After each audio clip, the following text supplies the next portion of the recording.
And this is the global forecast for February 2026, brought to you by the wonderful people at AskTheAnswer.com, the UK's leading website for tarot readers, psychics, mystics, and channelers. I've been working with Ask the Answer for at least 15 years, if not 20 years. And a few of you will have got used to me by now. And there's been a few times in the past where I've said this is one of those months that changes everything. This really is one of those months that changes everything.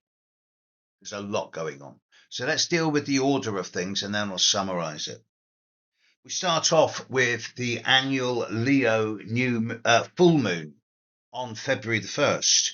And this is going to take place at about 10 p.m. UK time.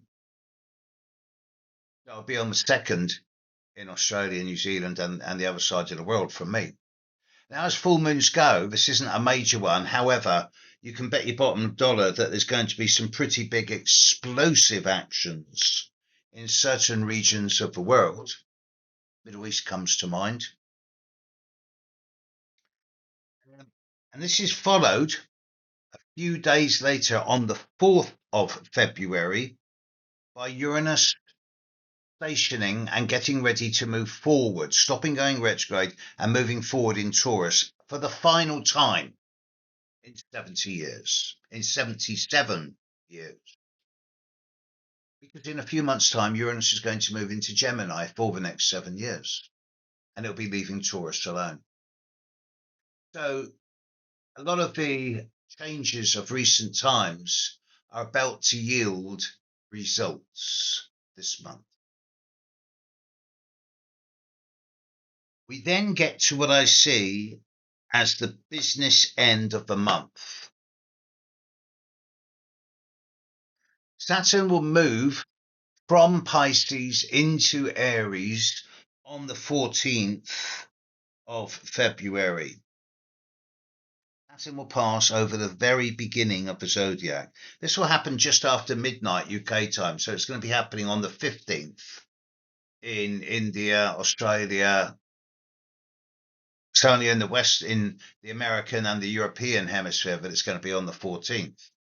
So I love the idea of Saturn moving into Aries, but it's going to open a door massively, big time, into some fundamental changes worldwide that we're only just beginning to grasp the implications of. New world order is on our doorstep. How we individually and collectively react to it is negotiable.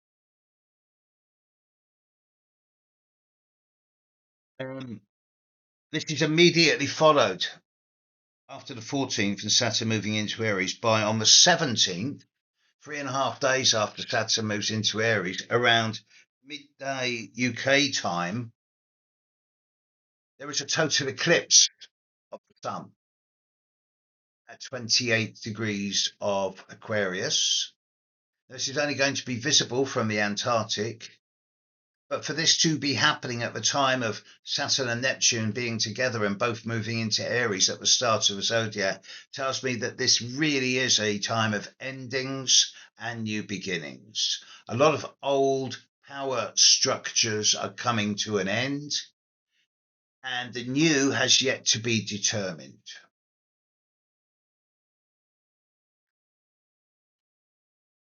I hope that if there is a lot of endings of old power structures, that it then doesn't descend into chaos, because that would be the worst situation. And after this eclipse, of course, it is the Saturn-Neptune Conjunction on the 20th of February at about 5 p.m. UK time. Saturn and Neptune come together every 37 years, but there's never been a Saturn-Neptune conjunction at 0 degrees of Aries, the very start of the zodiac. There was one about 500 years ago at 2 degrees of Aries. Now, I'm pretty sure that this conjunction is going to have a massive impact on a large number of countries. I am less concerned around the long established countries, Europe, India, China. more recent countries, by which I mean countries that are 300 years or less old, are more likely to see upheavals. And I'll be espousing a lot more about this on my personal channel.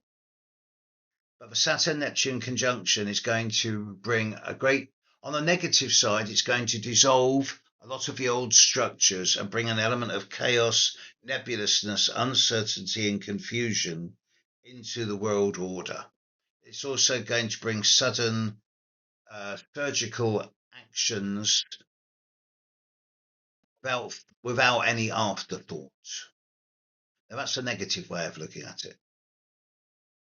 A positive way of looking at this is that it's going to dissolve old structures and replace it with something more flexible and adaptable. So boundaries are going to change from concrete and steel into transparent rubber and elastic, whilst at the same time, Saturn's going to help bring structure into the imagination and create something new from the ashes of the old. Of course, it doesn't help that 6 days, 5.5 days after the Saturn-Neptune conjunction, Mercury goes retrograde. This will happen on the 26th of February, and then Mercury will be retrograde for 22 days, 3 weeks. If you think February is busy, you wait till we get into March and April. We're heading into the biggest and most concentrated time of astrological development that I have ever known and ever seen in my life, and in my opinion, the biggest time since records began. This is it.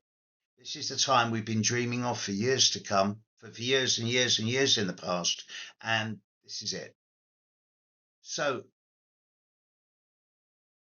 as an astrologer with 50 years experience, watching cycles and watching human reactions to these cycles, whether it's individual or collective, it's pretty clear to me that large institutions are going to do the headless chicken this month. I expect political chaos, military disorder, and economic variation. And this is going to escalate into March and April. Then there'll be a reset. And then there'll be some final outcomes in July. And then the future is set. Then we'll be able to start making long-term plans for the future with confidence. But as individuals, a challenging way of looking at what's going on now, I have to say to you, it's going to be a bit monkey poo. So don't get your buttons pushed. Do not to overreact. The astrologically aware will be the intelligentsia because they won't overreact.